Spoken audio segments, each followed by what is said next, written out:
I arrived at the station just as the night folded over the countryside like a heavy, wet blanket. The road had been a thin ribbon of black, flanked by trees that seemed to bend toward me with some quiet curiosity. I wasn't sure why I had chosen this place. Small towns, isolated roads, anything that promised anonymity. Maybe it was guilt, maybe it was exhaustion. Either way, the station had seemed perfect in the daytime photographs, almost charmingly mundane. But at night, in the shivering light of the parking lot, it looked like it had been carved out of the dark itself, a slab of gray concrete that absorbed more than it reflected.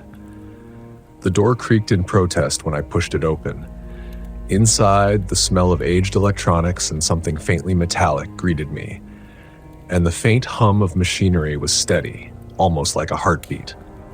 A single fluorescent tube flickered above the front desk, throwing the reception area into intermittent shadow. The receptionist, or perhaps I should call him the night manager, was already there, though he barely looked up from a ledger filled with neat looping script. He nodded once, as if acknowledging my existence without fully welcoming it. "I'm Carter," I said, extending my hand, though he didn't seem interested. He simply slid a thin stack of papers toward me. On top was a list titled Night Shift Protocols. I thought of it as rules at first, a sort of employee handbook. But the typography felt archaic, like it had been typed on a typewriter that refused to obey the modern world. I glanced at the first line. Always speak in complete sentences, no matter what. Beneath it were 6 more, each stranger than the last. "Read them carefully," he said, his voice low and rough like gravel scraping glass. "Follow them." Then he walked away without another word, leaving me alone with the humming machines and the chill that seemed to rise from the walls themselves. I read the rules over again, trying to dismiss the unease crawling up my spine. 1. Always speak in complete sentences, no matter what. 2. Never repeat a broadcast from yesterday. 3. If a voice calls back through the static, do not respond. 4. Certain frequencies must never be broadcast after midnight. 5. Always maintain the lights on in the studio. 6. Never leave the station while on air. 7. Every hour, play a designated silent track exactly as instructed. They sounded absurd, childish even. But something about the way the ink had bled slightly into the paper and the oppressive quiet of the building made me hesitate. Something told me that if I ignored even one, the world might suddenly feel wrong. I began my first shift by familiarizing myself with the controls. The studio was cramped, with outdated consoles and coils of wires that ran like veins along the floor and walls. The microphone looked too large in my hands, a pale steel thing that hummed faintly when I drew near. Through the glass, I could see the night sky stretched taut and black, the station's antenna standing like a sentinel against the stars. I imagined the signals it sent, invisible threads curling through the world. I wondered if anything truly heard them, or if something else, older than comprehension, waited quietly on the other end. The first hour passed without incident, though the air seemed heavier with every minute. I spoke into the microphone, following the rules as carefully as a prayer. Complete sentences, no repeated content, exact timing. I played the silent track on the hour. It was just dead air, as instructed, but it carried a strange weight, as if silence itself could hold a message. I felt eyes on me. Not human eyes, I was certain of it, though there was no one else in the studio. Around 2 a.m, a low hum began to creep into the broadcast feed. At first, I thought it was interference, a loose wire or an old transmitter misfiring, but the hum became a voice, thin and rasping, layered with static. It whispered words I couldn't understand, syllables that weren't English, yet carried a rhythm that pricked the edges of my mind. I froze, remembering Rule 3. If a voice calls back through the static, do not respond. My fingers hovered over the console, unwilling to acknowledge it, unwilling to speak, even though my instincts screamed to answer, to understand. The voice receded as suddenly as it appeared, leaving behind a silence so complete it felt like a vacuum pressing against my chest. I sat back, trying to rationalize it. Electronic interference, a trick of fatigue, but the doubt lingered. In the mirror behind the console, I thought I caught a movement, a shadow that shouldn't have been there. But when I blinked, the studio was empty, still humming with the mechanical heartbeat of the station. Hours slipped by. My previous life, the chaotic, clattering past I had tried to escape, felt distant and dreamlike. Yet the weight of the rules pressed on me, each instruction a tether to something I didn't yet understand. When I tried to step outside for a moment of fresh air, I felt the first sting of true unease. The station door, the one I had pushed open without thought hours before, now resisted me. My hands pressed against the cold metal, and for a brief instant, the shadows outside shifted unnaturally, stretching toward me, patient and indifferent. I remembered Rule 6, never leave the station while on air. I had not started my broadcast yet, but the air felt charged, threatening. I stepped back inside, the door clicking shut behind me as if it had never intended to let me leave. By 4, the station felt alive. Not in the sense of being haunted or occupied, but alive in the way a living thing watches without eyes, waits without patience. Lights flickered when I moved, equipment buzzed with subtle corrections, and the static sometimes answered my thoughts before I spoke aloud. Each rule now felt less like an instruction and more like a fragile shield. I realized the rules weren't arbitrary, they were survival, or something akin to it. I caught myself staring at the silent track, thinking that maybe the nothingness within it was more real than the world outside the studio. I played it again, the empty minutes stretching on, and in that silence, I imagined shapes moving just beyond comprehension, shapes that existed without form or purpose, aware only in ways that humans could not begin to perceive. My chest tightened. My pulse thrummed like a warning drum. And then I understood, in the shallow, trembling way one understands a nightmare. This station was never just a building, it was a threshold. The rules weren't just rules, they were instructions for living inside a small, manageable corner of incomprehensible space.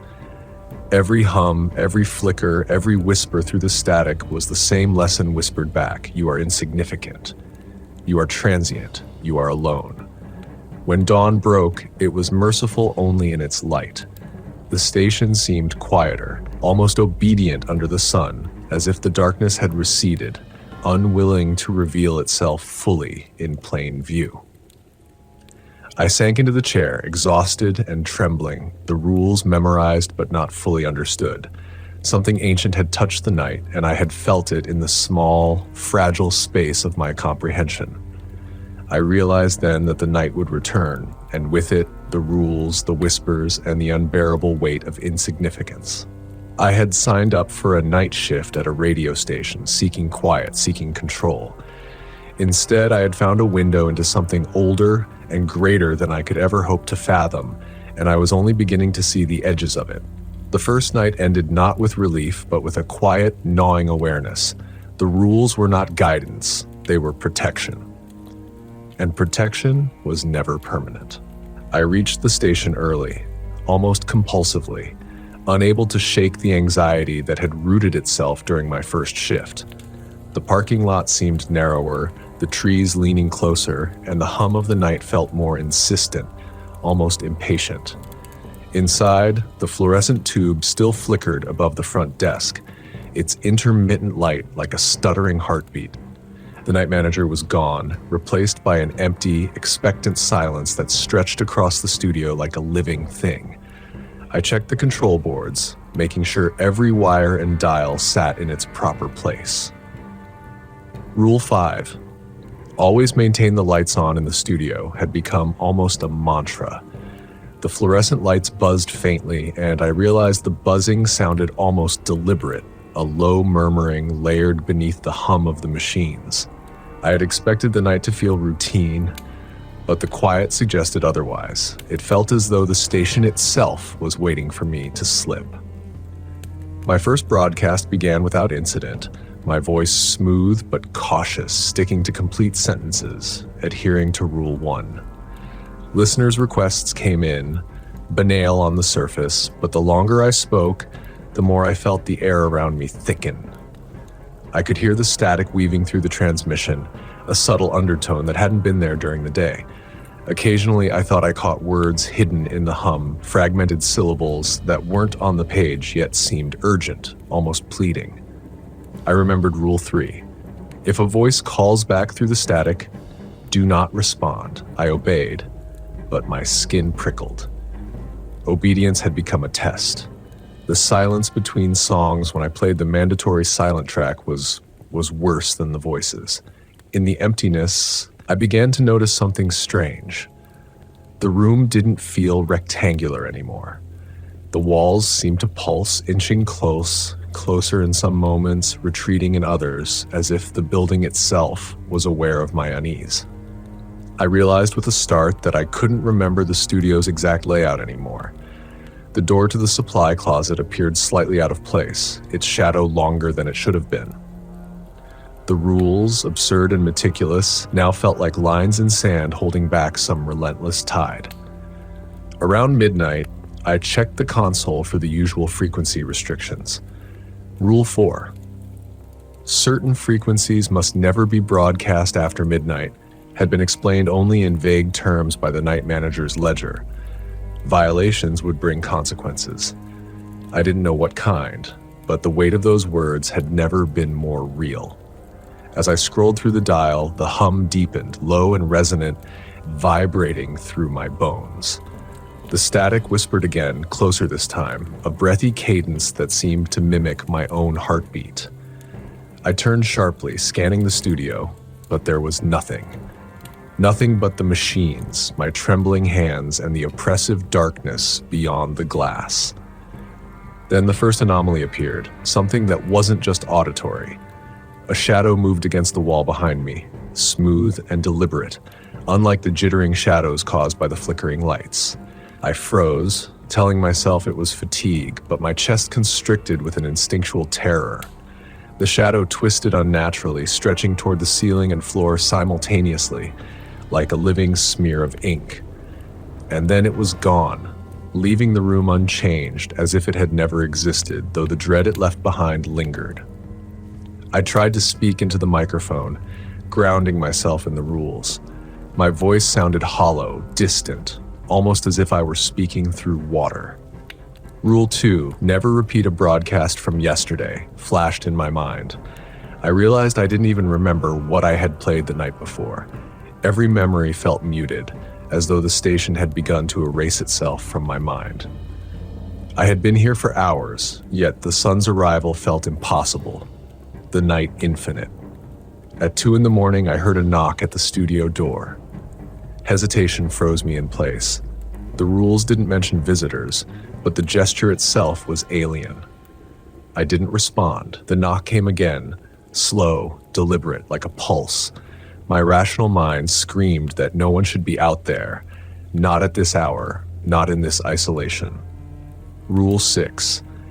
Never leave the station while on air, pressed in my thoughts with sharp insistence. I couldn't, and I wouldn't. I didn't move. The knocking stopped. For a moment, I convinced myself it had been my imagination, the result of accumulated tension.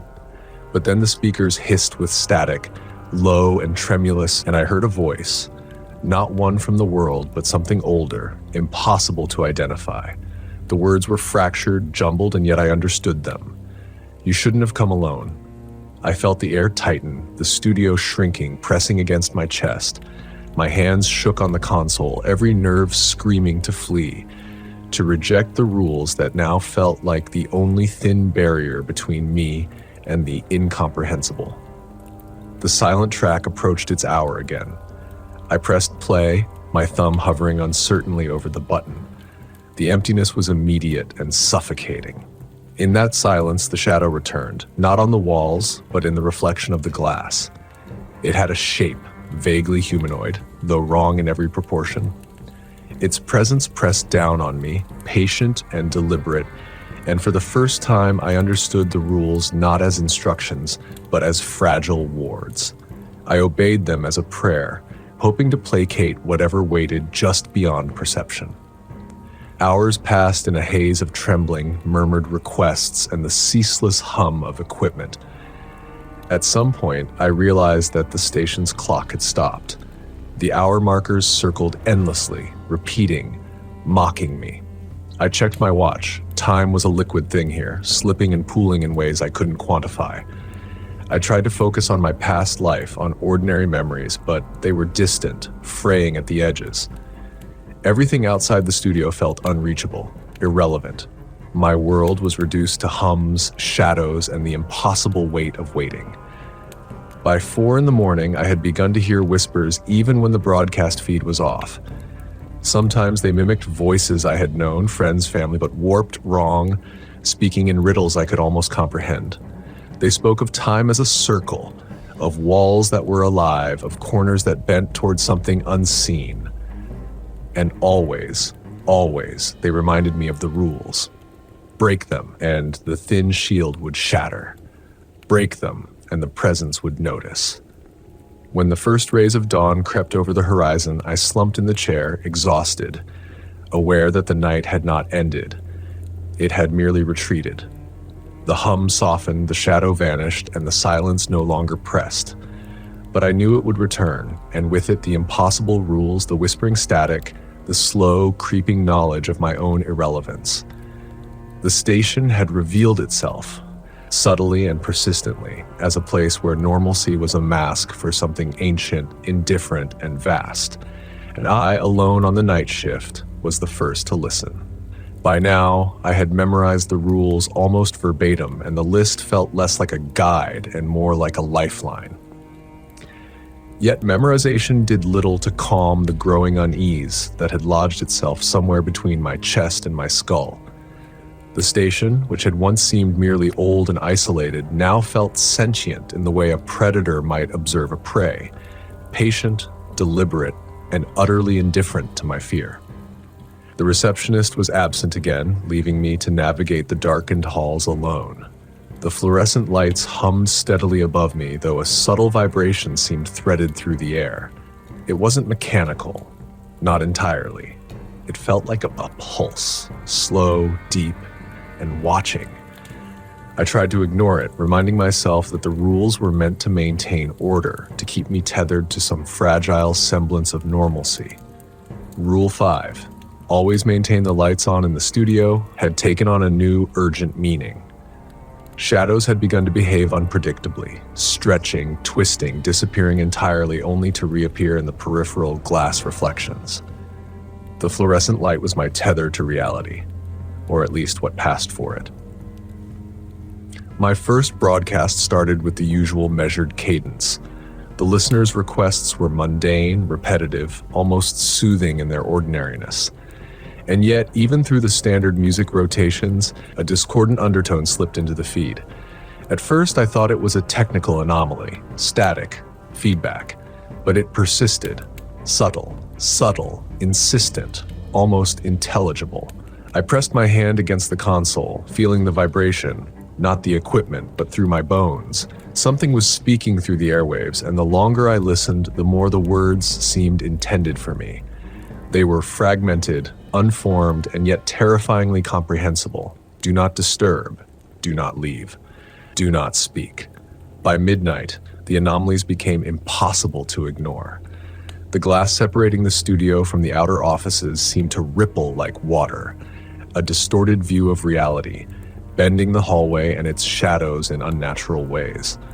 My reflection in the glass twisted along with the distortion, my face elongated in subtle ways, my eyes appearing hollowed and reflective.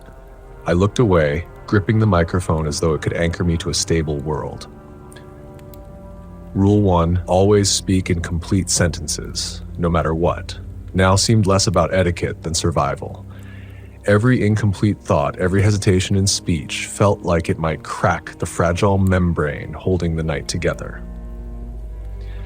Then came the first incident of a voice calling back through the static. I had tried to dismiss the previous night's murmurs, but this time it was deliberate. low and rasping, a whispered repetition of my own words, as if the air itself had learned to mimic me. My stomach nodded. I did not respond. Rule 3 was etched in my mind like scripture. If a voice calls back through the static, do not respond. And yet, instinct screamed to answer, to reach for comprehension that could never come. The studio lights flickered in agreement, or perhaps warning, casting long, impossible shadows that swayed against the walls. I began to notice that the equipment itself had taken on a strange autonomy. Consoles adjusted their dials subtly, always returning to a position I hadn't touched, though I had been careful to record my settings. The speakers hummed with faint, almost musical undertones. When I played the silent track, the emptiness between sound felt charged, like a vacuum compressing the air, pressing against my skin and ears. Within the silence, I could almost perceive movement, shapes just beyond cognition, shadows that existed without bodies, waiting in the folds of frequency and time. Sleep had become impossible. Every moment spent outside the broadcast felt oppressive. When I looked at the clock, the hands seemed to hesitate, occasionally slipping backward for a fraction of a second, a subtle proof that time was no longer linear in the station's grasp. Memories from my previous life, the apartment I had fled, the city streets that were never safe, began to blur. My own past felt distant, irrelevant. The station was absorbing me, reshaping my perception in ways I could not yet articulate. A new rule had emerged that night without explanation. On a small scrap of paper near the console, inked in the same flowing script as the original rules, were 3 words: "Do not look outside." My gaze immediately flicked to the window beside the antenna. The night stretched infinitely beyond, trees swaying without wind, darkness folding upon itself. For a moment, I could have sworn I saw figures moving in the distance, impossible silhouettes that obeyed no laws of form or perspective. I tore my eyes away, acutely aware of the rule, the first time a directive had appeared unbidden. The station was teaching me, guiding me, and testing me all at once. Hours passed, though they felt like an eternity compressed into each heartbeat. I spoke carefully, obeyed all rules, and maintained the silent tracks with a religious precision. Still, the voices persisted, now layering themselves over the music and airwaves like a hidden fugue. When I moved in the studio, I felt a subtle resistance, a weight in the air that followed my movements, as though the space itself had grown aware of me, had learned the boundaries of my presence. Then, at 3 a.m, the first major incident occurred.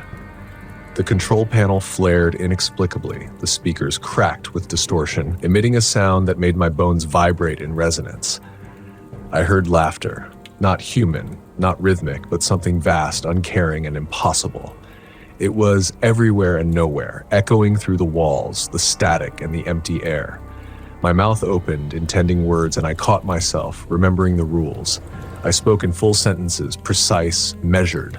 The laughter paused, then receded into a trembling hum. The station exhaled in approval, or perhaps in warning. I collapsed into the chair, sweat cold against my back, heart hammering against the fragile wall of sanity I still clung to. The rules had saved me, though I understood nothing beyond that. I realized with a sinking clarity that the station was not a workplace. It was a living threshold, a portal through which I had stumbled blindly. Every instruction, every absurd rule was a barrier against something vast and indifferent, something that did not hate, did not love, but simply existed beyond comprehension, and against which humanity was negligible. By the time dawn crept over the horizon, the world felt muted, dimmer, hollowed out. Shadows retreated reluctantly into corners, whispers faded into static, and the pulse of the station slowed to a steady, manageable hum. Yet the night had left its mark, a gnawing awareness of fragility, the suffocating knowledge that obedience was never choice but necessity, and that the station's rules were not instructions, they were protections, thin and temporary, against the immensity that had brushed against me and left me trembling. I sank into the chair, exhausted, knowing that the next night would come. And with it, the rules, the shadows, the whispers, and the persistent, incomprehensible awareness of something ancient, indifferent, and infinite. I had been expecting it, almost craving it, though the anticipation did little to ease the dread lodged in my chest. By now, the station felt alive in a way I could no longer deny. It watched. It waited. It judged, or perhaps it simply existed, indifferent to my comprehension.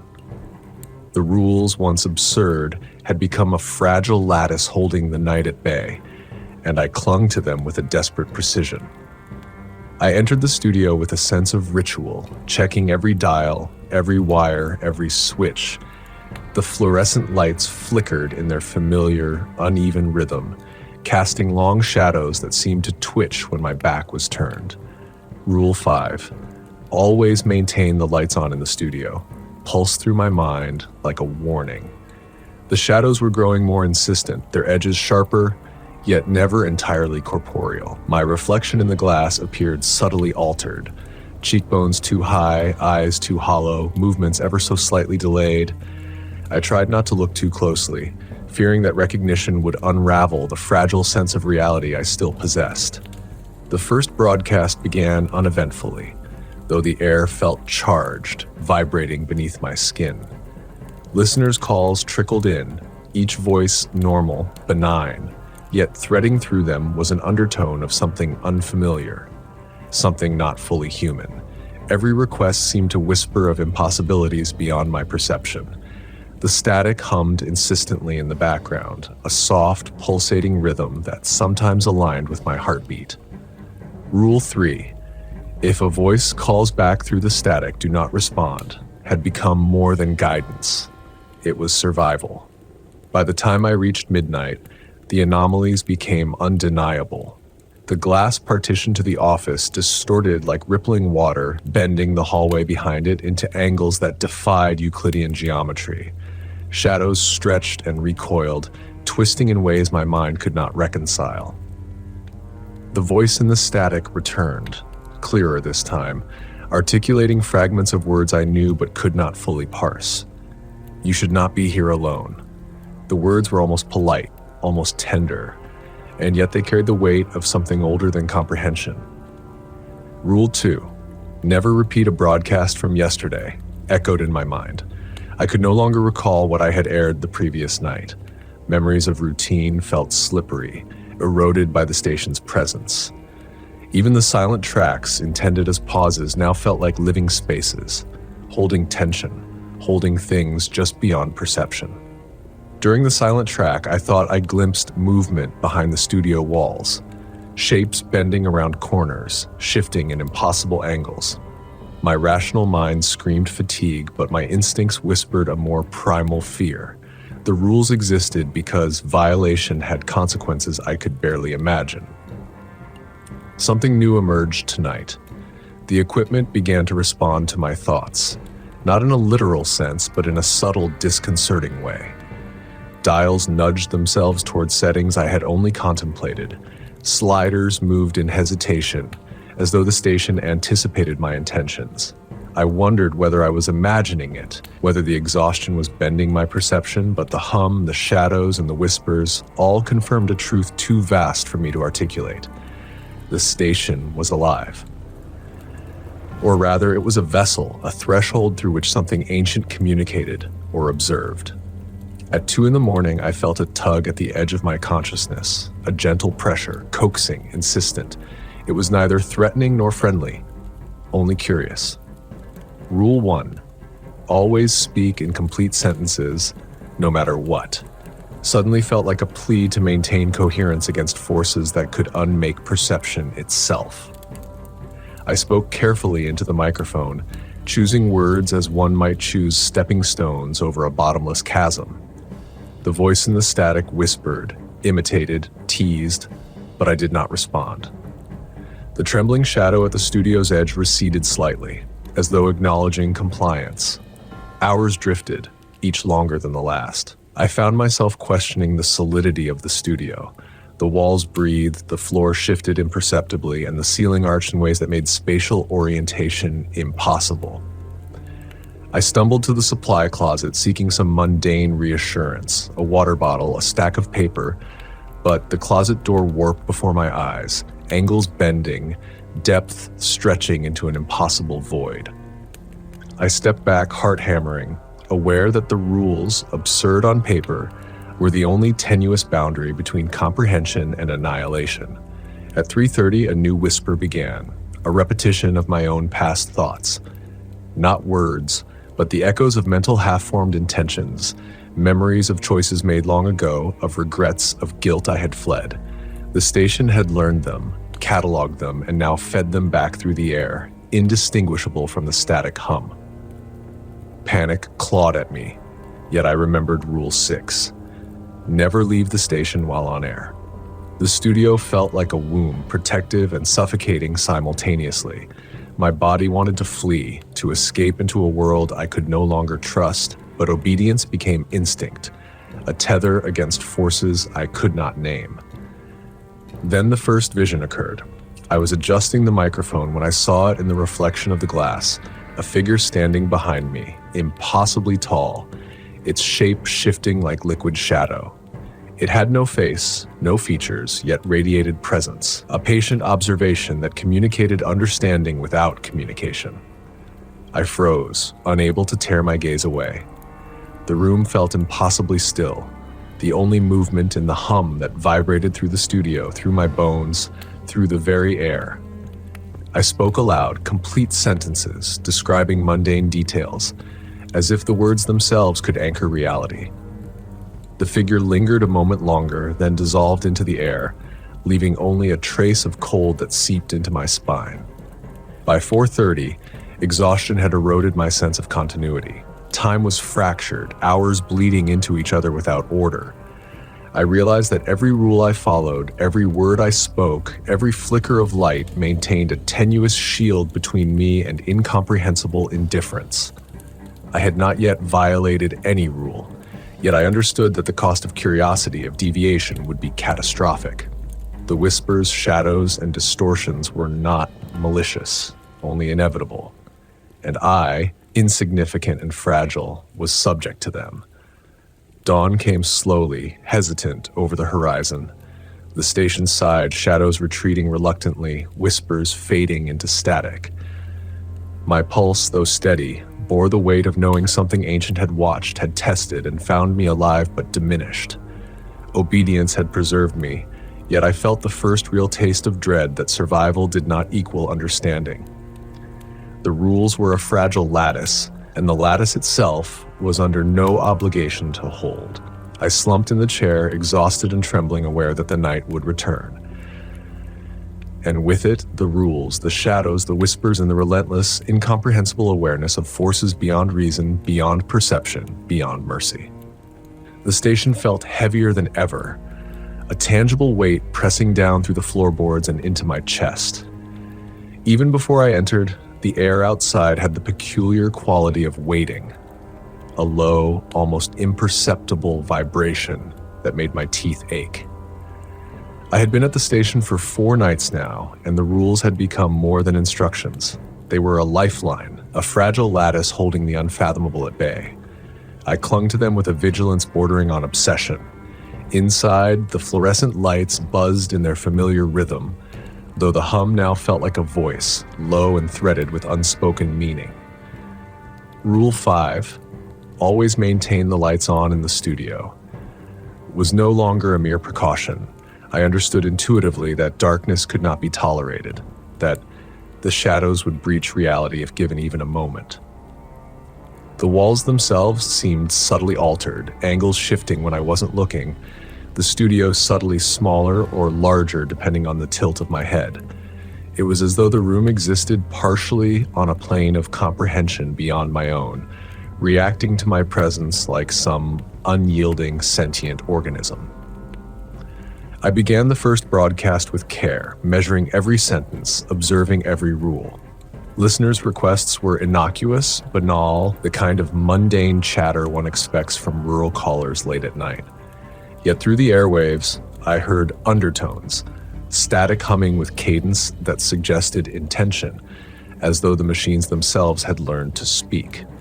At first, it mimicked the low vibration of the fluorescent lights, but gradually, fragments of words emerged, whispers of memory, traces of voices I had never heard. Rule 3. If a voice calls back through the static, do not respond, played on repeat in my mind. I obeyed, yet the temptation to answer, to probe the source, gnawed at me relentlessly. By midnight, the station seemed to breathe. Equipment pulsed with imperceptible movement, the control panel sliders nudging themselves toward settings I hadn't touched. The hum of the speakers deepened, resonating in my bones. The room felt alive, and not merely in the metaphorical sense. There was an intelligence here, patient and incomprehensible, observing, cataloging. Shadows along the walls bent and stretched with subtle will, elongating where they should not, vanishing when I tried to focus. My reflection in the studio glass had begun to betray me, subtle distortions of my face, hollowed eyes, movements slightly delayed. I shivered, gripping the microphone as if it were the only remaining anchor to reality. Then came the first undeniable anomaly. The equipment responded to thought. Not consciously, but almost intuitively. Dials nudged toward positions I considered, sliders adjusted preemptively. The hum through the speakers shifted as though acknowledging my mental hesitation. It was no longer simply a station, it was an interface, a threshold to something ancient, something vast, indifferent to the rules of human logic. Rule 1, always speak in complete sentences, no matter what, was no longer etiquette, it was a lifeline, each word an attempt to anchor sanity in a space that would otherwise dissolve perception. At 2 a.m, I noticed the first truly impossible phenomenon. The studio clock had stopped, yet the lights flickered in sync with some imperceptible rhythm, a temporal pulse I could not measure. Shadows began to behave independently, creeping over corners and stretching along walls in ways that defied geometry.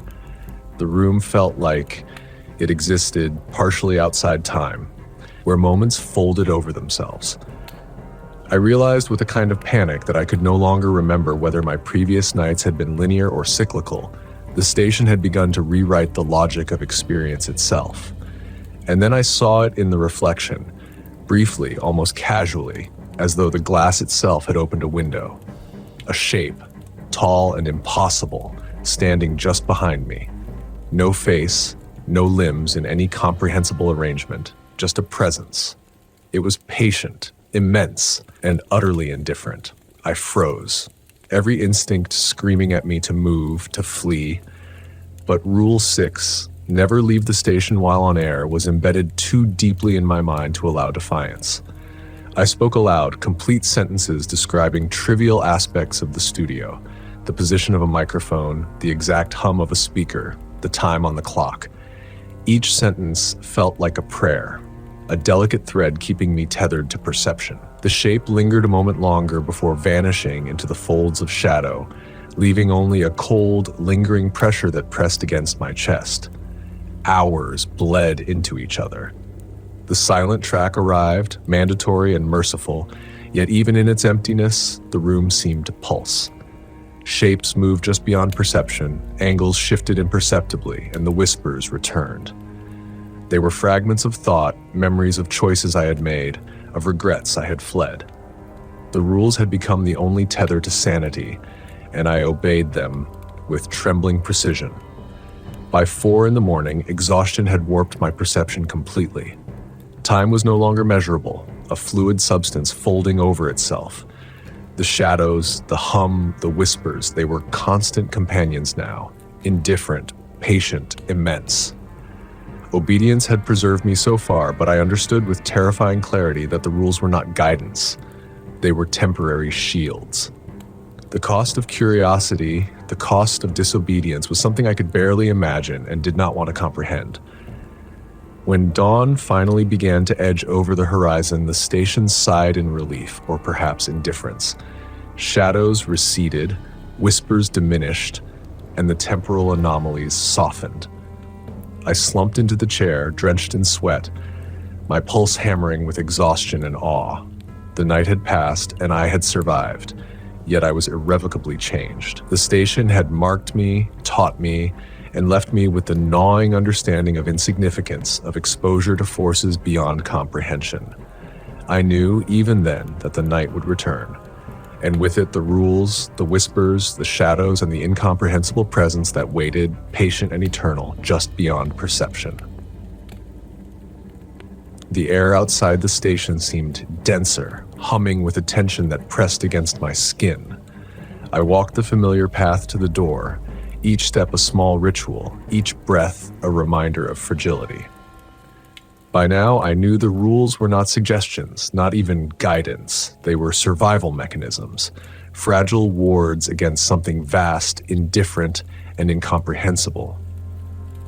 I obeyed them with meticulous care, though obedience felt hollow when weighed against the subtle, patient awareness that filled the station.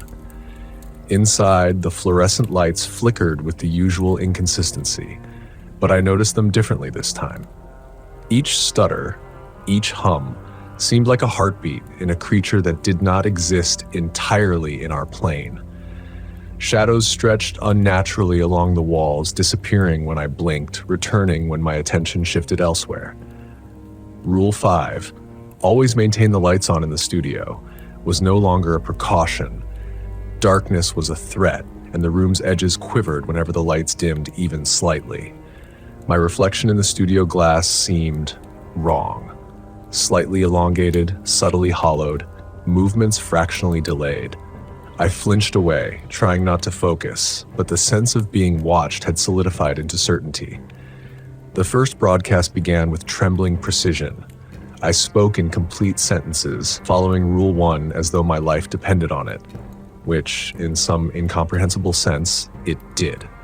Listeners' requests were familiar, banal, but through the hum of the feed, undertones crept in, voices, fragments of syllables, whispers that threaded into the static.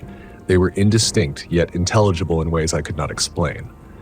Rule 3. If a voice calls back through the static, do not respond. Echoed in my mind. I obeyed, but instinct clawed at me, urging a reply. The hum shifted subtly, as if disappointed in my restraint. By midnight, the station felt alive in a way that could no longer be ignored. Equipment moved subtly, dials adjusting themselves toward positions I had only considered, sliders shifting without touch. The hum in the speakers deepened, resonating in my bones. Shadows along the walls bent and twisted, almost as if they were sentient. The studio itself felt like it existed partially outside normal space, bending around perception. Rule 2. Never repeat a broadcast from yesterday. Now felt like more than an instruction. It was a safeguard against unseen consequences. Memory had become unreliable.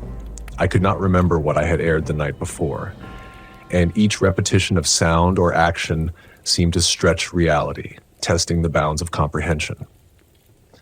Around 2 a.m, the first truly incomprehensible event occurred. I was adjusting the microphone when the control panel flared inexplicably. The speakers erupted with a distortion that vibrated through the studio, a sound that made my bones resonate. In the hum, I heard laughter, not human laughter, not rhythmic, but something immense, patient, and uncaring. My voice trembled as I spoke into the microphone, carefully, completely observing every rule.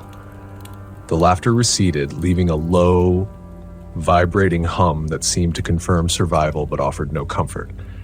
The station was not malicious. It was indifferent. I was insignificant. Then came the vision. Reflected in the glass, a figure emerged. It was impossibly tall, faceless, impossible to measure or categorize.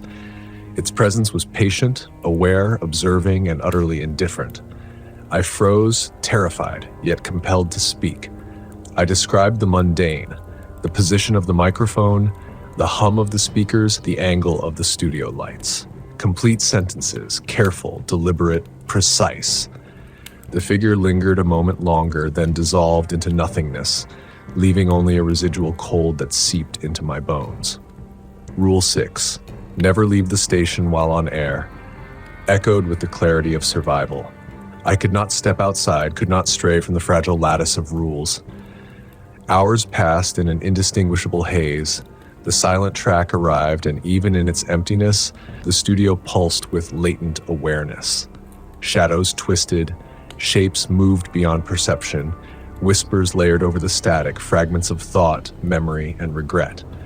I understood fully that the rules were not simply for order, they were wards, fragile but essential. Compliance did not guarantee safety, only the postponement of consequences I could not yet comprehend. By 4 a.m, exhaustion had eroded my sense of time. Minutes folded over themselves. Hours felt like seconds stretched to infinity. The whispers and shadows were constant companions, indifferent and immense. Obedience had kept me alive so far, but understanding remained elusive. The rules were temporary shields, and I sensed their fragility keenly. Even a single lapse could tear the delicate boundary and expose me to something vast, eternal, and unconcerned with human survival. When dawn finally crept over the horizon, the station exhaled, or perhaps merely receded, allowing shadows to retreat, whispers to fade. My body trembled with exhaustion, my mind frayed but intact. The night had left its mark. I was irrevocably changed, marked by awareness of forces beyond comprehension. The rules, absurd in daylight, had become the thin lattice that separated sanity from oblivion. And I knew the night would return, patient and inevitable, bringing the rules, the shadows, the whispers, and the unyielding presence that existed beyond understanding, indifferent to my existence. By now, I had begun to understand that the station was not merely a building, not merely an old transmitter surrounded by fields of blackened trees. It was a threshold. Something ancient, vast, and indifferent existed here. And the rules were the only fragile scaffolding separating comprehension from annihilation. I obeyed them without question, though my obedience was threaded with fear and curiosity in equal measure. I entered the studio and immediately felt the weight of its attention. The fluorescent lights flickered as always, but the shadows seemed more deliberate tonight, curling at the edges of the room in ways that were impossible to chart. Rule 5, always maintain the lights on in the studio, was now a mantra, a tether to something that would otherwise dissolve the boundaries of perception. The air vibrated subtly, a low hum that seemed almost sentient, and for a moment, I considered whether the station itself could perceive my thoughts. I began the first broadcast cautiously, speaking in complete sentences as always. Listeners' requests filtered through the console, mundane, ordinary, banal. Yet through the static, I began to detect anomalies, a whispered syllable, a fragment of a voice that wasn't human, threaded beneath the music and my own speech. Rule 3. If a voice calls back through the static, do not respond, echoed insistently in my mind. My fingers hovered over the console, trembling. I obeyed, though every instinct urged me to answer, to probe the source, to understand what had been observing me since the first night. By midnight, the station seemed to pulse with life, or something like life. The control panel sliders moved subtly, responding to thoughts I had not yet spoken aloud. The hum deepened, resonating through the floor, the walls, my bones. Shadows shifted at angles that made no sense, stretching along walls, bending around corners, disappearing and reappearing. I remembered Rule 2, never repeat a broadcast from yesterday, and realized I could no longer recall what I had aired previously. Memory had begun to erode. I spoke cautiously, completing each sentence with meticulous care, grounding myself against the impossibility of perception. At 2 a.m, the first record of the station's hidden history revealed itself. While scanning through old recordings and transcripts stored in a dusty cabinet, I discovered a collection of logs from previous night hosts. Their handwriting was tight, deliberate, precise. The notes were strange, filled with the same rules I now followed, but there were warnings, cryptic, almost poetic, about the consequences of deviation. One page read, "The voices are patient, immense, and do not hate. But they notice, they catalog, they wait." Another, "Obedience is not guidance, it is armor. The rules are not suggestions, they are the threshold. The handwriting grew increasingly frantic, then ended abruptly, leaving me to wonder if the author had left, disappeared, or something far worse had claimed them. The whispers began again, threading through the static with subtle insistence. They were fragments of thoughts, memories of lives that felt familiar yet alien. Shapes began to emerge in the studio glass, tall, impossible silhouettes that observed patiently, unmoving, yet undeniable. I could not look directly at them without fear that recognition would shatter some fragile boundary. Rule 1 and Rule 6, always speak in complete sentences and never leave the station while on air, were etched into my mind as a mantra of survival. I obeyed, describing mundane details to maintain connection with a reality that was slipping. Around 3:30, I attempted a minor deviation. A fragment of curiosity overtook me.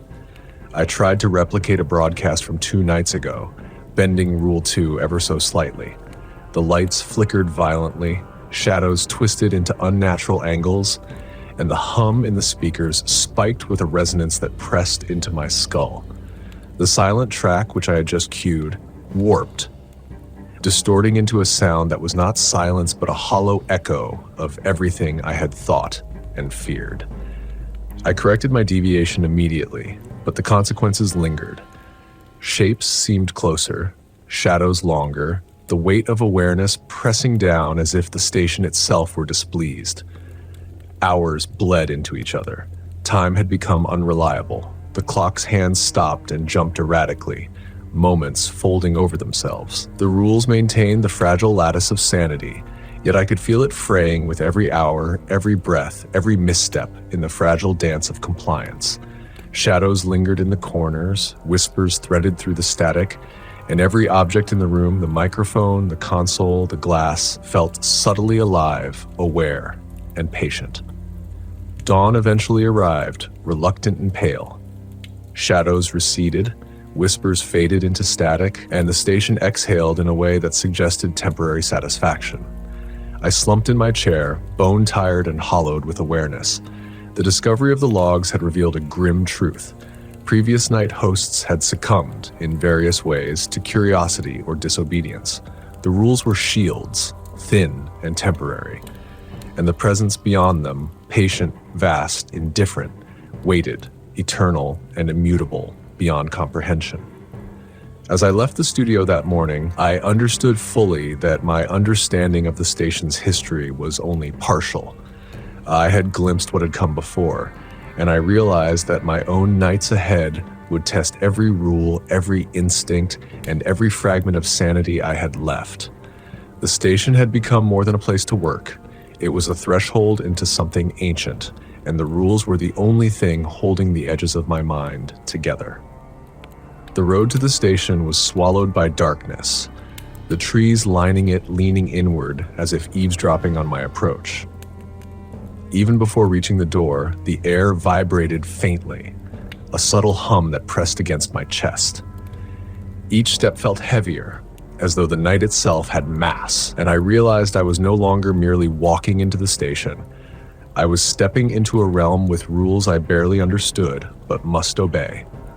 Inside, the fluorescent lights buzzed with familiar inconsistency, flickering shadows that seemed almost deliberate.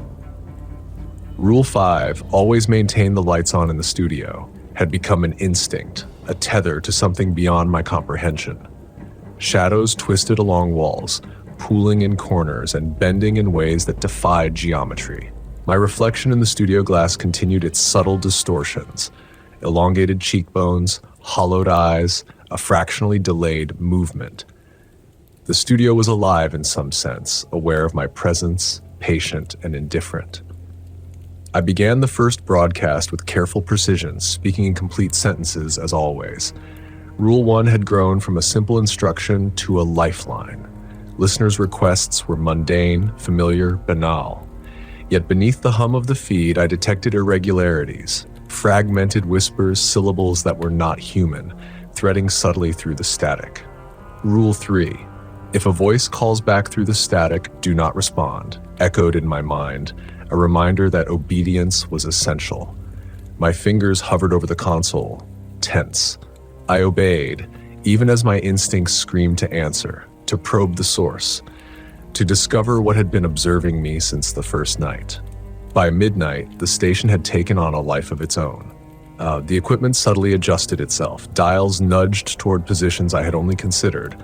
Sliders shifted preemptively. The hum through the speakers deepened, vibrating through the floor, walls, and bones alike. Shadows along the walls moved independently, bending around corners, stretching impossibly, vanishing only to reappear elsewhere. I realized that Rule 2, never repeat a broadcast from yesterday, was now less about procedure and more about protection. Memory was unreliable, eroding under the weight of presence that was not human, not temporal, not fully perceivable. Around 2 a.m, I discovered a new phenomenon. While reviewing a stack of old broadcast logs from previous night hosts, I noticed their handwriting growing increasingly frantic as the nights progressed. Some mentioned whispers, shadows, and shapes beyond comprehension. Others simply repeated the rules, as if these were the only words capable of containing what they had witnessed. The final entries were almost incoherent, ending abruptly, leaving gaps that suggested disappearance or something far worse. I shivered, realizing I was part of the same continuum, another observer under the unrelenting gaze of the station. Whispers threaded through the static with renewed insistence. They were fragments of thought, memories, and regrets.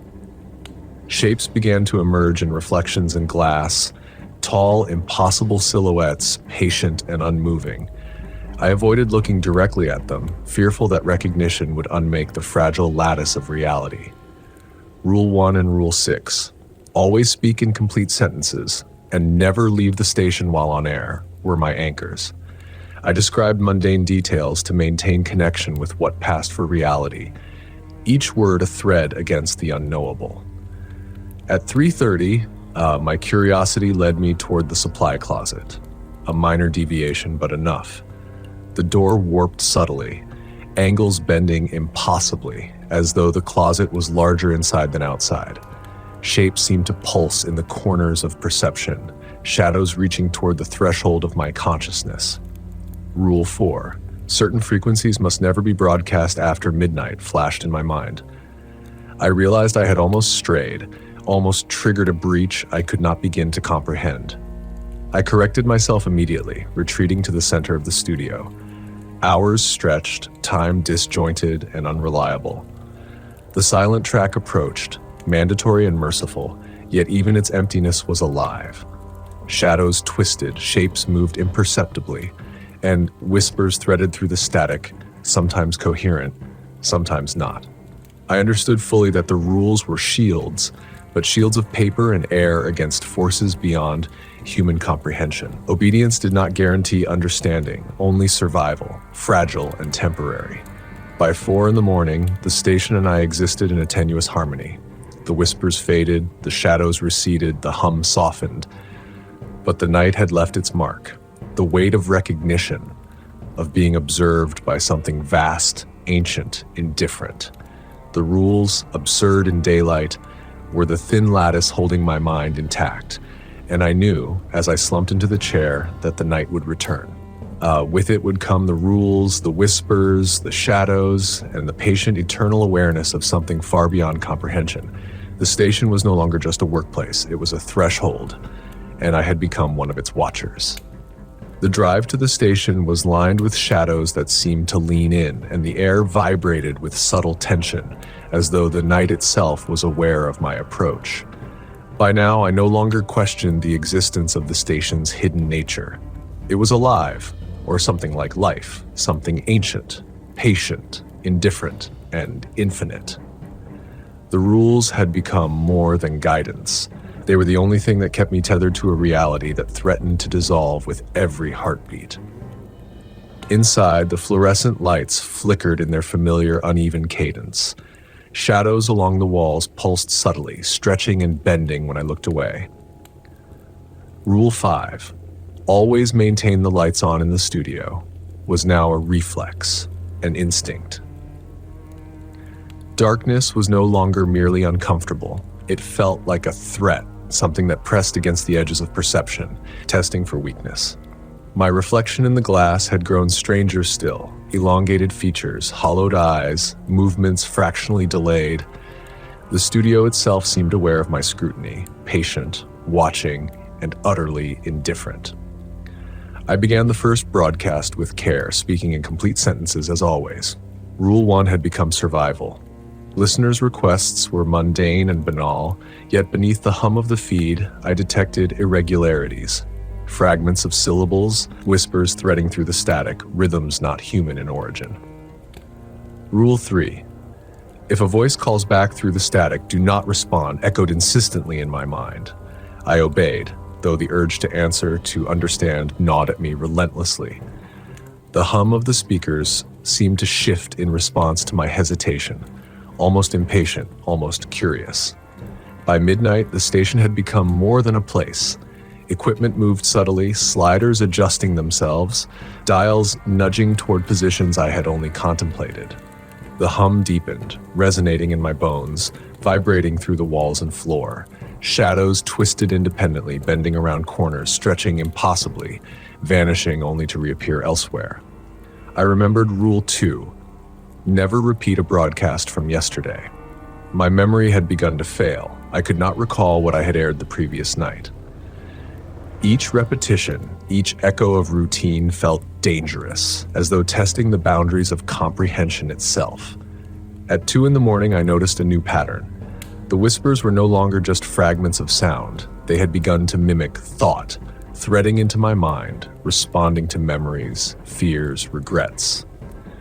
I realized with a chill that the station had learned me, cataloged me, and now returned those fragments, refracted and warped through the static. My pulse quickened. Obedience was not just necessary.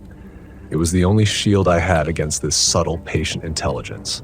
Rule 1 and Rule 6, always speak in complete sentences and never leave the station while on air, anchored me in reality, each word a thread to a stable plane of existence. Around 3, I dared a minor exploration. A subtle glance at the studio's rear window, just long enough to see beyond the perimeter, and I was rewarded or punished with a brief, impossible vision. Outside, the night folded in on itself, trees bent at impossible angles, shadows pooling and twisting as though gravity itself had become subjective. Figures moved in the distance, silhouettes that obeyed no human logic, patient observers of the world I knew, yet entirely foreign. I tore my gaze away, heart hammering. Rule 7. Do not look outside after midnight. Suddenly had the clarity of urgent truth. Hours bled into each other. Time was fluid, unreliable, bending in ways I could neither measure nor comprehend. The silent track arrived, offering a fragile reprieve, yet even in its emptiness, the studio pulsed. Shapes moved just beyond perception, shadows stretched and twisted, and whispers threaded through the static with an almost deliberate cadence. Obedience was the only barrier. Every rule followed was a stave in the lattice that separated comprehension from dissolution. By 4:30, exhaustion had warped my perception completely. My pulse thudded in sync with the station's hum, the shadows and whispers constant companions, immense, indifferent, eternal. The rules had preserved me so far, but understanding remained impossible. They were shields, yes, but delicate and impermanent, holding back forces that would otherwise tear at the fragile edges of consciousness. When dawn crept over the horizon, hesitant and pale, the station's pulse softened. Shadows receded, whispers faded, and the room exhaled. I slumped in my chair, hollowed by awareness, acutely conscious of the fragility of my survival. The previous host's logs, the rules, the shadows, the whispers, all were now part of a continuum I could only barely perceive. The station was a threshold, the rules a temporary lattice, and I, like those before me, a witness to something vast, eternal, and utterly indifferent. I had survived another night, but I knew the next would demand more. The rules, the shadows, the whispers, the patient, incomprehensible presence, they were waiting, and I was their attentive observer. I felt it the moment I woke. an electric pressure in the air, like the atmosphere tightening around the island. Every sound was sharper than it should have been. The creak of the chair, the boil of the kettle, even my own heartbeat seemed too loud, as if something were listening to it with meticulous interest. By late afternoon, the marine fog had rolled in fast and low, swallowing the cliffs and smothering the sea into a dull, depthless gray. The lighthouse tower vanished into the haze, just a faint, pale silhouette. Even though the broadcast shift didn't start until evening, I could feel the rules pulling at me, reminding me, weighing on me. They weren't guidelines anymore. They were the only architecture holding my mind together. Inside the station, the lights flickered twice when I switched them on. Only twice. Had it flickered 3 times, I knew from night 8 I would have had to shut down everything and wait. But 2 flickers, just enough to unsettle me, not enough to break a rule. The studio felt wrong as soon as I stepped in. The air tasted metallic. When I brushed my fingers against the soundboard, a faint static jumped to my knuckles. But the board was off. All the equipment was off. Yet the static was still there. Like last night, the station was awake before I was. Even turning on the microphone felt like placing my hand into the mouth of something enormous. "Good evening, listeners," I began, forcing my voice to stay steady. "This is your host. I hope you're safe tonight." Complete sentences. Always complete sentences. The rule wrapped around my thoughts like a restraining hand. As the first hour passed, I became aware of small distortions creeping back into the room. Shadows stretched an inch longer. My reflection lagged by half a second. A faint hum rose from the walls. Not the equipment, not the power lines. The walls. By midnight, the phone rang. Nothing unusual there. Calls came in every night. But this one didn't ring like a phone. It rang like something imitating a phone poorly. A slightly wrong pitch, a slight drag between each chime, as if waiting to see whether I would react. The caller ID showed unknown, but every call showed unknown, so that wasn't the problem. The problem was the silence that followed when I answered. No breathing, no static, nothing. Just absence. Then something exhaled. Long, slow, wet. Behind me. I didn't turn around. Rule 10, do not turn when a caller breathes behind you. The temptation was overwhelming, instinctual, like feeling someone stand at your back in a dark alley, but instinct didn't matter here, only obedience. "You have reached the station," I said evenly. "Please speak clearly if you wish to leave a message."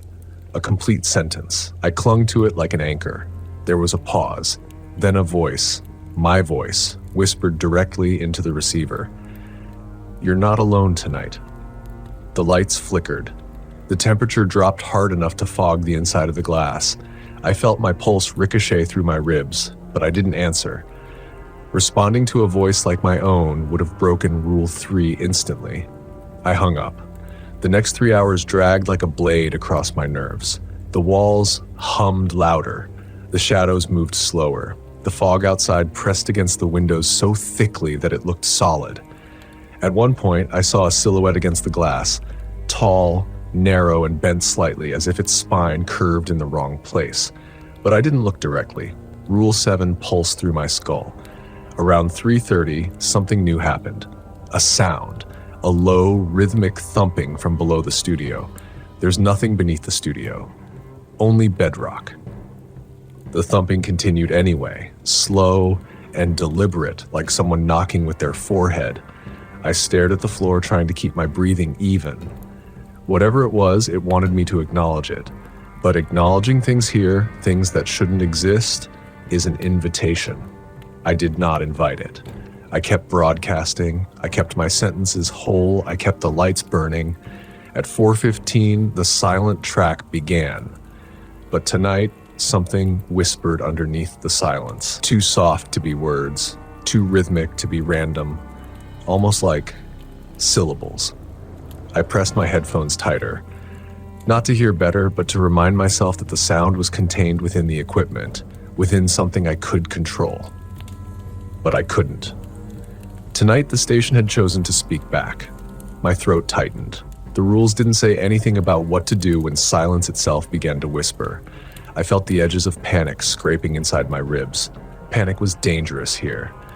Terror made you careless. Carelessness made you break rules. Breaking rules made you... No, I wouldn't finish that thought. When the track ended, the studio sighed. Not metaphorically. The room exhaled as if relieved, as if satisfied, as if patient. By the time dawn neared, the thumping had stopped, the lights steadied, the whispers eased. The fog outside thinned just enough for a sliver of blue-gray morning to slip through the window. I had survived Night 11. But for the first time, I felt certain the station was no longer testing me. It was preparing me. For what, I still didn't know, but I felt it watching, patient, ancient, curious, waiting for the night when one rule wouldn't be enough. As though the station itself had been holding its breath all day, waiting for my arrival. The fog outside had thickened again, crawling along the cliffs and swallowing the lighthouse in a soft, wet gray. Every step I took toward the door felt like moving through a current, like the night itself resisted my presence.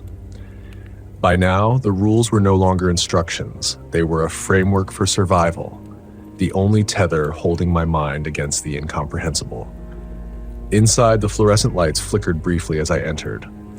Rule 5, always maintain the lights on in the studio, was automatic, an instinct so ingrained I barely noticed the action. Shadows pooled in the corners, stretching and coiling unnaturally.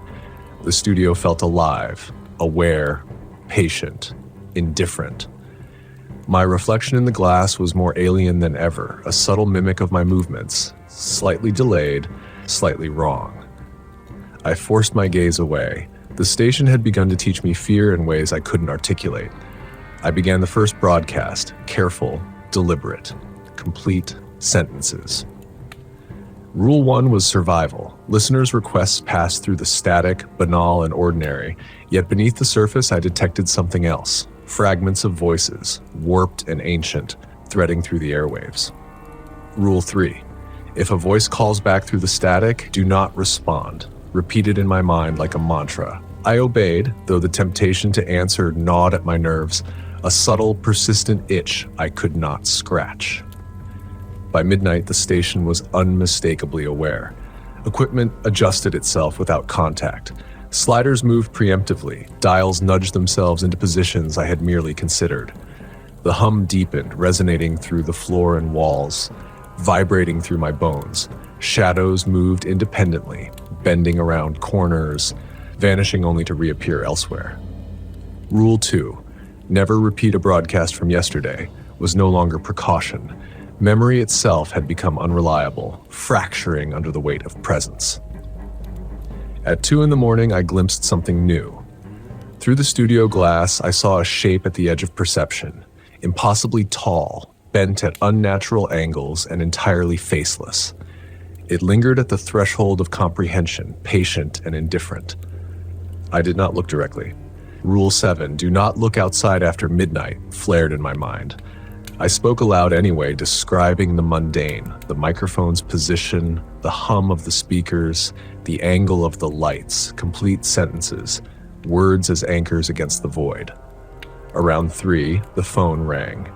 Not an ordinary ring, this one vibrated with irregular pitch, a drag in the intervals as if testing me.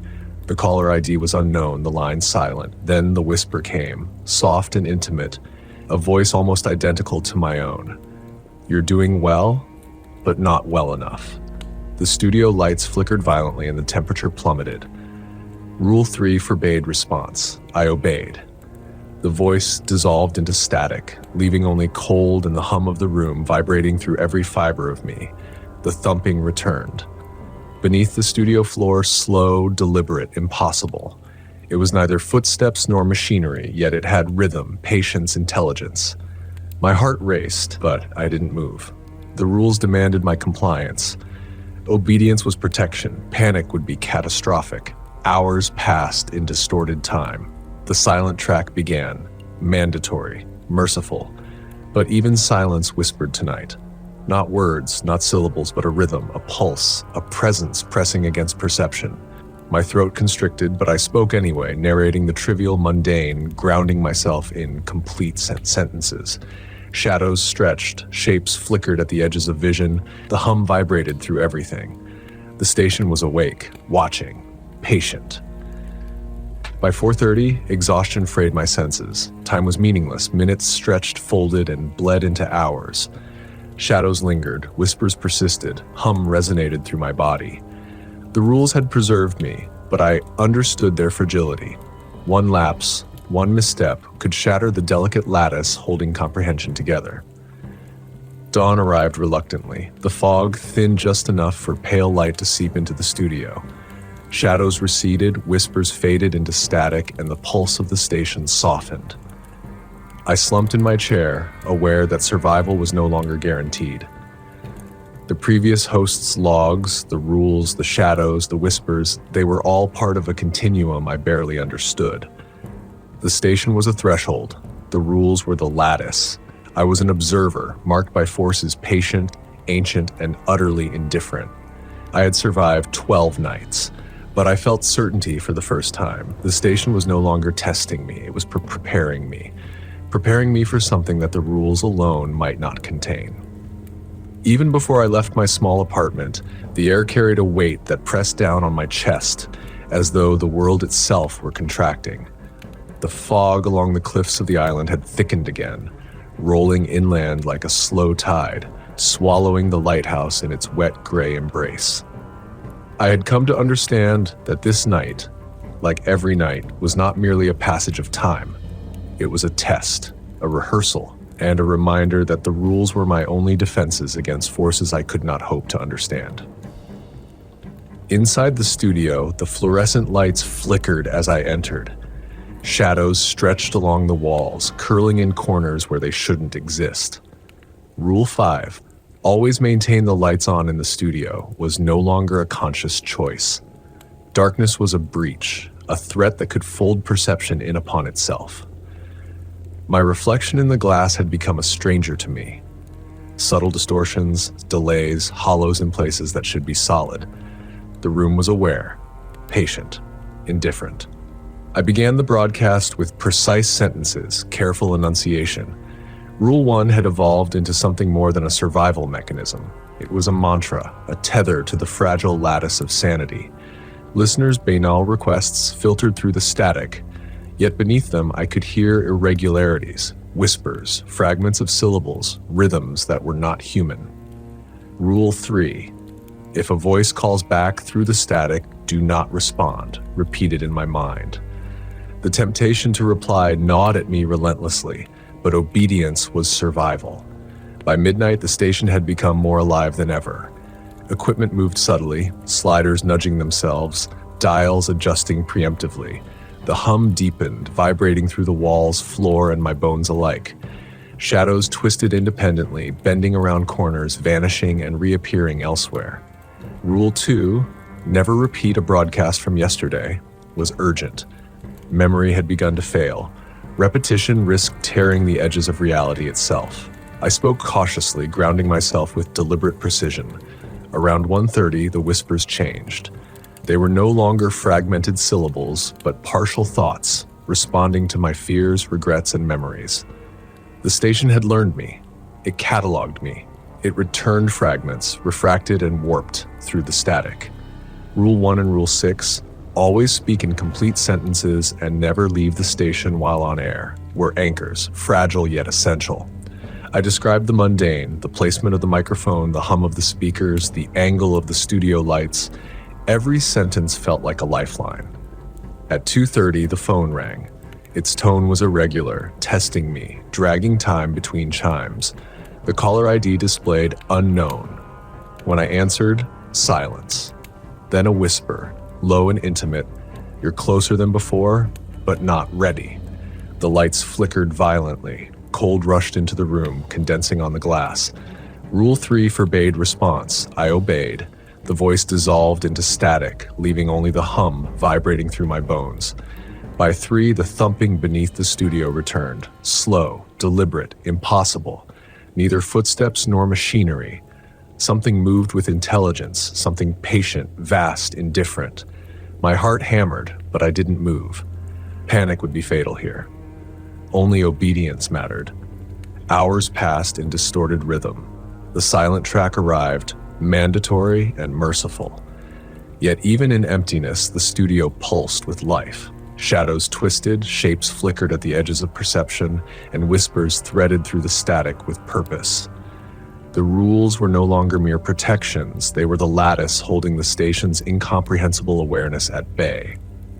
Each obedient act, each careful sentence, each maintained light was a stave in a structure that preserved sanity.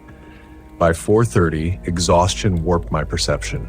Minutes folded over themselves, hours bled into nothingness. Shadows lingered, whispers persisted. The hum resonated through my entire body. The rules had preserved me, but I understood their fragility. One misstep could undo everything. Dawn arrived reluctantly. The fog outside thinned just enough to let pale light seep into the studio. Shadows receded. Whispers faded into static. The pulse of the station softened. I slumped in my chair, hollowed by awareness. The station was no longer a mere workplace. It was a threshold. The rules, absurd in daylight, were the thin lattice holding my mind intact. I was now an observer, marked by patient, eternal, indifferent forces beyond comprehension. I had survived 13 nights, and for the first time I realized that the station itself had begun to anticipate me. Not as a threat, not as prey, but as something to be trained, prepared, shaped. The next nights would demand more, and I knew that survival would require the utmost precision, obedience, and vigilance. The station waited, as patient as ever. A sound, low, metallic, almost like a groan, rolled across the island just as dusk settled over the cliffs. I felt it in my ribs before I heard it with my ears, as though the earth itself had shifted its weight. Even the gulls, usually shrieking into the wind, went silent. The lighthouse beam swept across nothing. The fog swallowed everything. By the time I reached the station door, my hands were trembling. Not out of fear, fear had become an old companion, but out of anticipation. The rules in my pocket felt heavier than paper should, more like stones, more like anchors. When I stepped inside, the studio recognized me. It felt expectant. The lights buzzed faintly, alive, hungry. The air vibrated with a low hum. My reflection in the window didn't move at first. It stared hollow-eyed, a half-second behind. Then it caught up, slowly, reluctantly. I didn't acknowledge it. Rule 7 was absolute. I began the broadcast. Complete sentences, precise rhythm. Every word chosen with the care of someone handling volatile chemicals. The first hour was uneventful in the way a calm sea before a storm is uneventful. Surface still, pressure building underneath. Listeners called in. Their voices were trembling, strained. Some swore the fog outside their homes wasn't fog at all, but something moving. Others said they could hear a second voice shadowing their speech when they talked, a faint echo that wasn't an echo. Rule 3 was a blade across my consciousness. Do not respond to a voice that calls back. But tonight, everything felt like a voice calling back. Around 11:40, the hum changed pitch, not louder, deeper, not a sound, a presence. The boards adjusted themselves again, but this time not subtly. Sliders jerked downward. The volume knob twisted sharply to the right before drifting back to neutral. I stepped away instinctively. The equipment wasn't malfunctioning.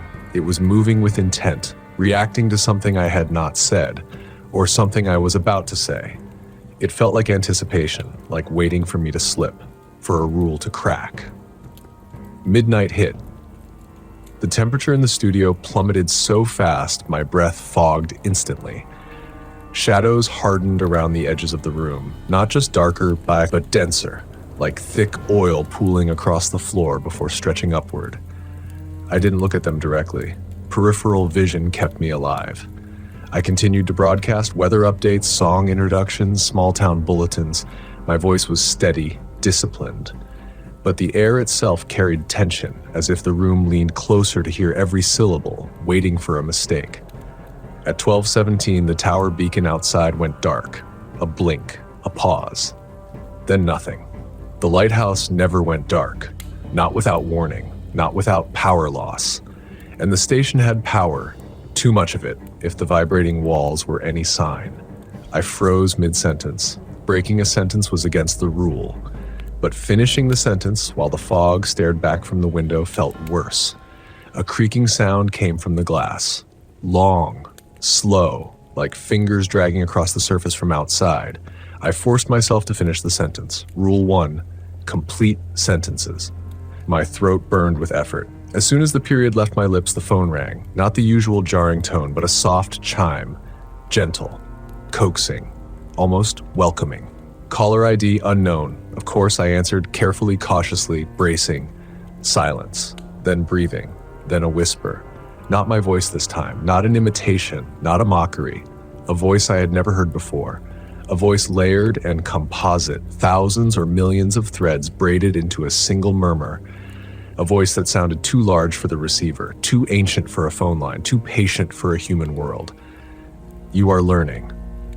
The lights flickered. The shadows bent toward me. The studio floor vibrated. I didn't respond. Rule 3 held me frozen. My tongue fixed to the roof of my mouth. The voice continued, soft enough to feel like a thought forced into my skull. You are almost ready. The line went dead. I set the receiver down slowly, mechanically, like placing a fragile object on a pedestal. My heart hammered so violently it hurt. Something in the studio shifted. Something in the fog outside moved closer. Something beneath the floor, the thing that had thumped for nights now, pressed upward, just once, like a single knuckle wrapping the underside of reality. And then, just as the pressure became unbearable, the silent track began. Only tonight, it wasn't silent. Beneath the quiet, something pulsed. A rhythm, a heartbeat. Deep and slow, as if the ocean itself had lungs. The silent track had never carried sound before. But tonight it carried a message, not in words, not in signals, in sensation, in knowing. The rules were not meant to protect me. They were meant to shape me, condition me, prepare me to perceive something no mind should perceive. When the track ended, the heartbeat faded, the hum softened, shadows retreated, dawn crept in hesitantly, like a timid animal sniffing the edge of an unfamiliar clearing. I survived night 14. Barely. But the station was no longer hiding its intentions. It was waiting for me to meet them, whatever they were, and I felt, deep in my marrow, that the 15th night would not be a test. I felt it in the air, thick and electric, as if the atmosphere itself were anticipating something. It wasn't tension, not the kind a person feels when walking into danger. It was deeper, wider, impersonal. Like the island was a stage, and the world had stepped back to make room for something older to enter. My walk to the station felt observed. Not watched, not stalked, not followed. Observed impersonally, clinically, the way someone might note the movement of a specimen before a long-delayed experiment reaches its final phase. The fog was colder tonight. Not damp, not natural, cold the way deep ocean water is cold. Heavy, pressing, almost sentient. I unlocked the station door with fingers that didn't feel like my own. The hinges groaned, and the studio was waiting. Not figuratively, not in the paranoid sense. The room was aware, and there was no attempt to disguise it now. The lights flickered once, twice, and then held steady, bright, almost too bright. Shadows clung to the walls, not in their usual way, but organized, angled sharply as if forming a silent audience. My reflection in the window didn't lag anymore. Tonight, it moved perfectly in sync, perfect but empty, like something wearing my shape. I walked to the desk. The microphone was already on. The on-air sign was glowing, though I hadn't touched anything. And when I sat, the broadcast began itself. Good evening, listeners. The words left my mouth, but I hadn't chosen them. They were shaped by me, but not from me, like someone else puppeting the rhythm of my lungs, the tension in my tongue. I felt the rules crowding the edges of my mind, not as instructions, not as protections, but as scaffolding. A lattice that had been built into me over 14 nights. A framework that made it possible for something enormous, something vast and indifferent, to speak through a human throat without annihilating the mind that housed it. Rule 1, complete sentences. Rule 5, keep the lights on. Rule 7, never look outside after midnight. These weren't precautions, they were adaptations. They were structural supports for the moment that was now arriving. Midnight hit, and the hum began. Not the usual electrical vibration, not the low resonance through the walls. This was different, this was alive. This hum carried intention. It shook the floor, it rattled the lights in their fixtures, it made the air ripple like heat waves. The walls breathed inward, the glass bowed slightly, every shadow leaned toward me. The microphone tilted as if adjusting to a better angle. Then the phone rang, a sound like a low bell tolling underwater. Slow, heavy, inevitable. I answered. My hand was steady. My voice wasn't mine. You called. Not a question, a statement, agreement, acknowledgement. Rule 3 shattered somewhere behind me, but breaking it didn't hurt, because tonight, the rules weren't barriers. They had become bridges. The voice on the line wasn't a voice, it was a layered cascade, a harmonic of countless tones woven into something that could loosely approximate speech. Something impossibly old, impossibly distant, impossibly large. You learned the shape, it said. You held it. You made room. The walls darkened as it spoke. Shadows pulsed, the window vibrated as if struck by waves of pressure. I didn't breathe, or maybe the station was breathing for me now. We will open, the voice said, and you will carry the first thread.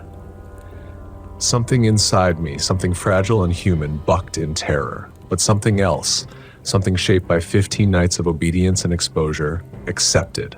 Not willingly, not consciously, but inevitably. The silent track began. Only tonight it wasn't silent at all. It was an ocean, an abyss, a vast, endless expanse of sound so low and deep and layered that it felt like the floor of the universe shifting beneath me. Each pulse struck through my bones. Each rhythm carved itself into my nerves. Each breath, not mine, not human, echoed in my skull. The station lights dimmed. The hum rose to a deafening resonance. Shadows collapsed inward, crowding the floor. Something touched the bottom of the building from below. Not a knock, not a thump, a push, upward. Slow, steady, like something rising. My vision blurred. Not darkness, not light, just too much. Then the microphone bent directly toward my mouth. The voice on the line merged with the hum, merged with the station, merged with something across the fog. And in a single breath, in a whisper that wasn't mine but shaped by my mouth, I spoke a sentence that felt older than language. I will broadcast what comes. The studio fell silent. The phone clicked dead. The hum dropped to a low, trembling throb beneath reality. And dawn didn't arrive early. It hesitated. It crept in reluctantly, stained gray and thin, as if frightened to reclaim the world. I had survived night 15, but survival no longer felt like the correct word. Something had been planted. Something had taken shape. Something had risen beneath the station, behind the fog, inside the broadcast. And the rules, my precious rules, were not over. They were evolving. They were preparing me for the final threshold. The rain had stopped sometime after midnight, but the mountain still seemed to sweat. Mist clung to the ridgeline like something reluctant to let go, and every time I shifted in my chair, the vinyl hissed as though annoyed with me.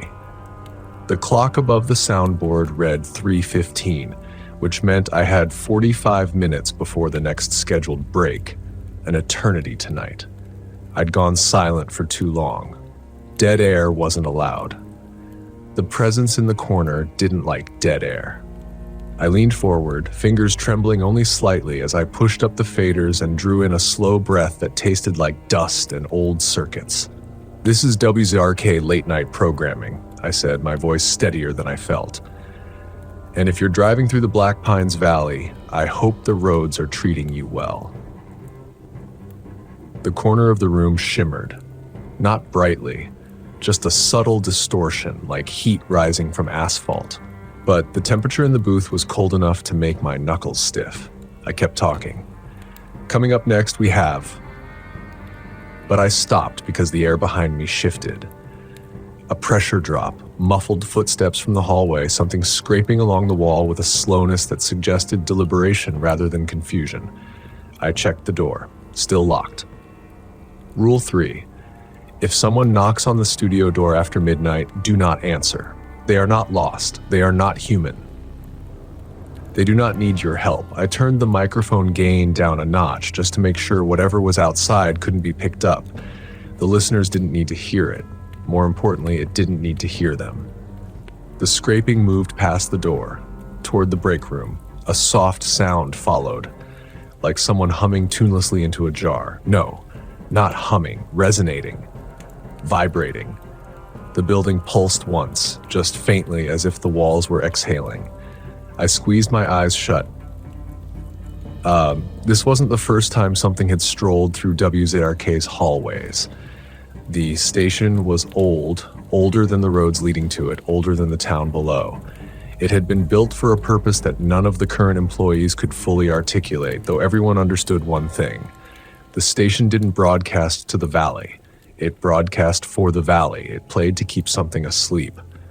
Or maybe awake. I didn't know anymore. Some nights I thought we were the lullaby. Other nights, the warning. When the scraping finally stopped, I forced myself to continue my segment. The corners shimmering eased and the pressure on my lungs loosened. The air smelled normal again, if normal meant oxidized metal and old coffee.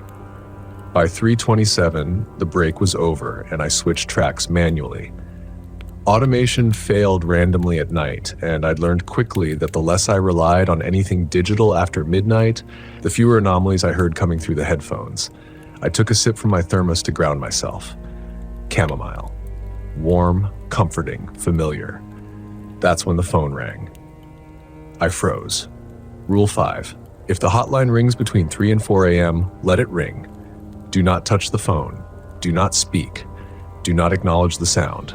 It rang again, sharp and piercing, vibrating the desk. My hand twitched toward it out of habit, because before all of this, I'd worked phone lines at another station.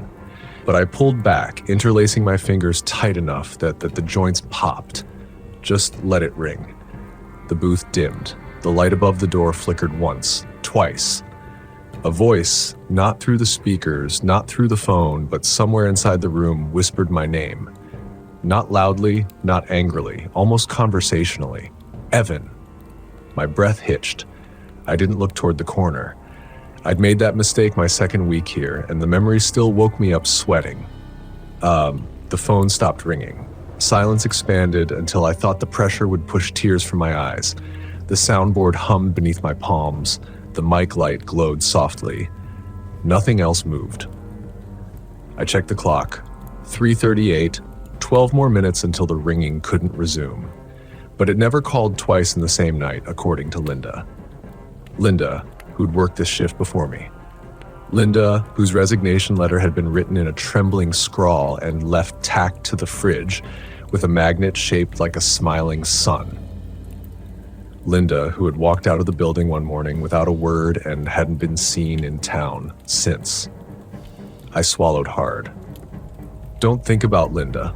Don't think about why her desk drawer had been full of scribbled notes. What looked like her handwriting deteriorating into frantic spirals and crosshatches. Don't think about the words she wrote over and over. Listen, listen, listen. I focused on the playlist instead. At 3:45, the next call-in segment was supposed to start. I didn't do actual call-ins, not at this hour.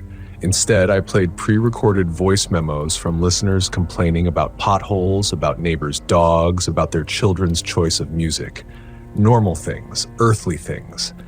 Things that reminded me the world outside was still functioning. But when I opened the file directory, half the recordings were gone, not deleted. Moved to a folder I didn't create, titled with a timestamp from well before I was born. Curiosity crawled up my throat like a living thing. I hovered the mouse over the folder. Don't. But the rules didn't mention anything about files, and I needed something, anything, that explained what was happening here. Why the station didn't allow us to leave early. Why the signal sometimes picked up faint echoes that didn't match any known transmission. Why the valley residents seemed to treat us with polite avoidance, the way one might treat a cemetery. So I clicked.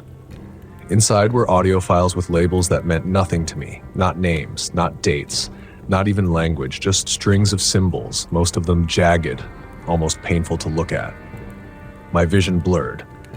A low hum began under my ribs. The shimmering corner brightened. I slammed the folder shut. Instantly the hum died and the corner dimmed again. My pulse hammered, loud enough that I worried it might pick up on the mic. I lowered the gain another notch as precaution. I sat, shaking, staring at my monitor until the letters stabilized.